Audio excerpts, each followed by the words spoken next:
Okay, so again, this is Dr. Unde. I'm a dermatologist practicing in Kopergaon. So today we will discuss about lichen planus. म्हणजे आज आपण जे आहे lichen planus हा जो त्वचेचा विकार आहे त्याच्याबद्दल थोडक्यात माहिती जाणून घेऊयात. ॲक्च्युली हा lichen planus हा खूप common, this is very commonly common आढळून येतो हा प्रकार त्वचेचा विकार सब्जेक्टमध्ये.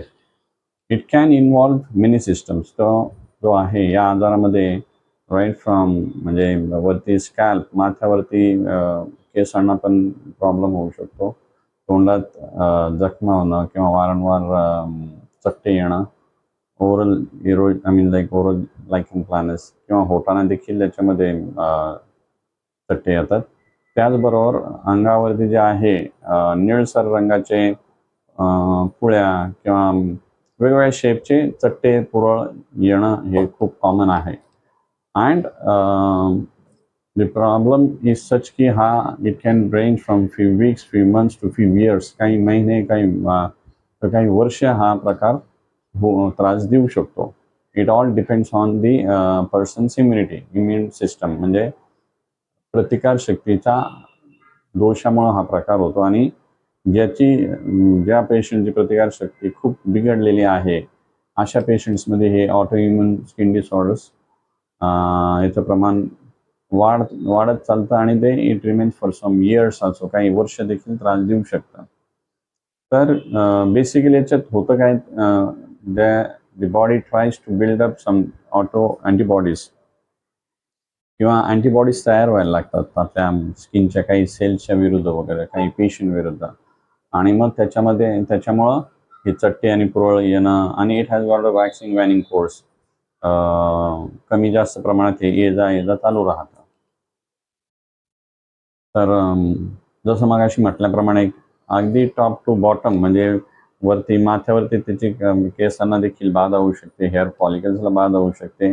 Oral mucosa can get involved, म्हणजे आंतरत्वचा जी आपल्या तोंडामधील तिला देखील चट्टे जखमा होतात आणि अंगावरती देखील चट्टे पुरळ येतात. याच्यात व्हेरी कॅरेक्टरिस्टिक मीन्स सगळ्यात म्हणजे स्पष्टपणे काय दिसतं तर खाज आली, त्याच्यावरती काही ट्रीटमेंट घेतलं की त्या जागेवरती, त्या पुरळीवरती, त्या जागेवरती काळसर चट्टे होतात आणि ते लवकर जात नाही.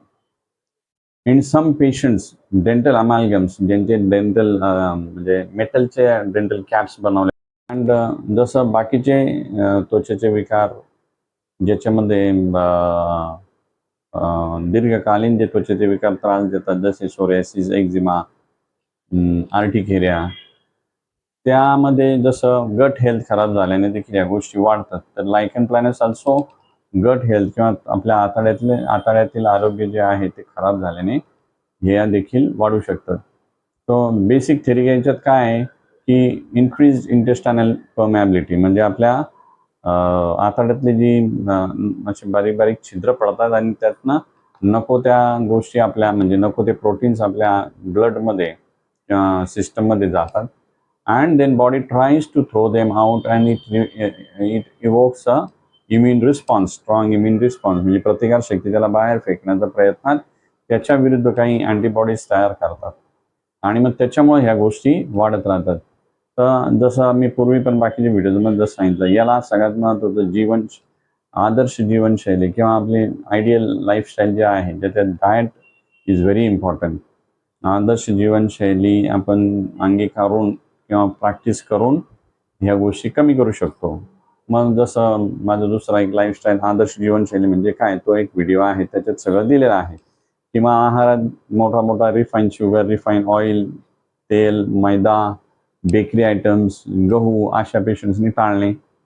अँड संकरित गाईचे जे दूध आहे, जर्सी, HF या गायींचे, ते दूध देखील टाळावं. आणि कुठलं तर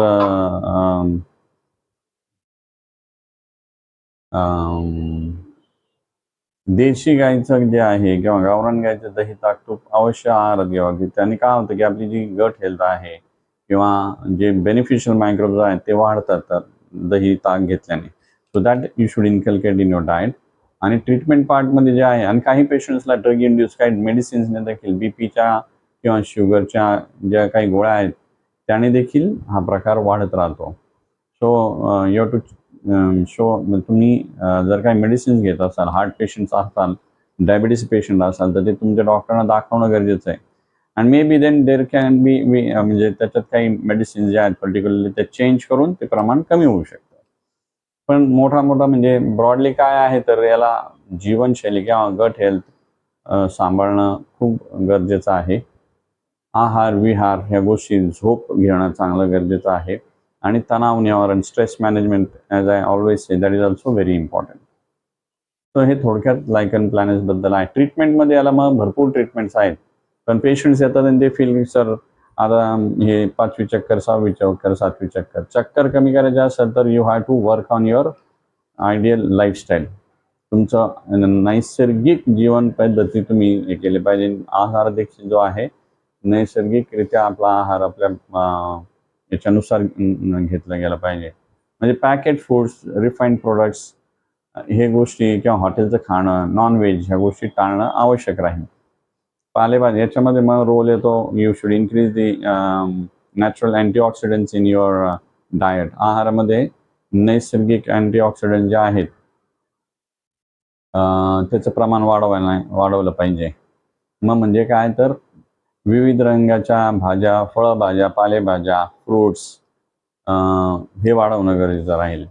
आणि good fats is equally important. Good fats म्हणजे मागे माझा एक दुसरा व्हिडिओ पण आहे त्याच्याबद्दल.